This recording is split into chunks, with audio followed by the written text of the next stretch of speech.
தேவையில்லாம வீம்பு புடிச்சு நமக்கு கிடைக்கிற இந்த நல்ல வாழ்க்கையை தவற விட்டுட்டோம். நம்ம சரியான முட்டாளு. நமக்கு கொஞ்சம் கூட அறிவே இல்ல. அப்படி இப்படின்னு வாழ்க்கை பூரா இருக்கு மாதிரி புலம்பிட்டு இருக்க போறாங்க. அப்படியா சொல்ற? அப்ப அஜய் சார் அந்த பொண்ணு கழுத்துல தாலி கட்டுவாருன்றியா? ஆமா மாமா, அவங்கதான் ரொம்ப அழகா வேற இருக்காங்களே. அது மட்டும் இல்ல, அஜய் சாரோட அம்மாவும் ரொம்ப உடம்பு முடியாம இருக்காங்க. இந்த நேரத்துல போய் அவரு தாரணி அக்காவை நினைச்சு அந்த பொண்ணு கழுத்துல தாலி கட்ட மாட்டேன்னு எப்படி சொல்ல முடியும்? அந்த பொண்ணு வீட்டு சார்பா மினிஸ்டர்லாம் வந்திருக்காங்க. என்ன பண்ணிட்டு இருக்கீங்க இங்க நின்னு? அக்கா, நீங்க கொஞ்சம் அமைதியா இருங்கக்கா. தாரணி அக்காவோட பொசிசிவ்னஸ கலரி விட்டுக்கிட்டு இருக்கோம். இதெல்லாம் தேவையில்லாத வேலை. நீங்க தாரணிக்கு பொசசிவ்னஸ் கிளறி விடுறதுக்கு பதிலா அஜய் அம்மா கிட்ட போய் அவங்க மனசை மாத்திர வழிய பாருங்க. அவங்கதான் மனசு மாற மாட்டேன்னு பிடிவாதமா இருக்காங்களே. எல்லாரும் சேர்ந்து என்னடா பேசிக்கிட்டு இருக்கீங்க? நாங்க என்னவோ பேசுறோம், உனக்கு என்ன? நீ எதுக்கு இப்ப இங்க வந்த?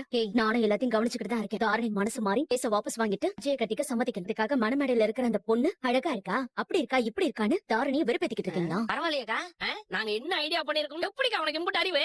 அப்படியே மூஞ்சில ஒண்ணு விட்டனு வைய நக்கல் பண்ணிக்கிட்டு இருக்கியா நீ? முதல்ல போங்கடாங்க. நீங்க என்னதான் பேசினாலும் சரி, என் தாரணி மனசு மாற மாட்டாரணி. இவங்க பேசுறதெல்லாம் கண்டுக்கா. அஜய் அந்த பொண்ணு கழுத்துல தாலி கட்டட்டும். நான் உனக்கு சீக்கிரமே அஜயை விட வேற ஒரு அருமையான மாப்பிளைய பார்த்து கல்யாணம் பண்ணி வைக்க. என்ன நடந்தாலும் சரி, கேஸ மட்டும் நீ வாபஸ் வாங்கிடாது. அவளை நம்ம ஜெயிலுக்கு அனுப்பியே தீரும். இப்படி ஒரு சூழ்நிலைக்கு எந்த பொண்ணும் ஆளாக கூடாது. உங்ககிட்ட ஒரு முக்கியமான விஷயம் சொல்லணும். உங்களை கையெடுத்து கும்பிட்டு கேட்டுக்கிறேன். அடுத்த முகூர்த்தத்திலேயே உங்களுக்கு பொருத்தமான ஒரு நல்ல மாப்பிளையா பார்த்து நாங்க எல்லாரும் சேர்ந்து கல்யாணம் பண்ணி வைக்கிறோம். இப்போ அஜய் பக்கத்துல உட்கார வேண்டியது, அஜய் கையால தாலிய கழுத்துல வாங்கிக்க வேண்டியது நீங்க இல்ல. அவரை காதலிச்ச பொண்ணுதான் இந்த தாலிய வாங்கிக்கணும். ஆண்டி ப்ளீஸ், இப்போதைக்கு நீங்க எதுவும் பேசாதீங்க. கல்யாணம் நடக்கிற இடத்துல என்ன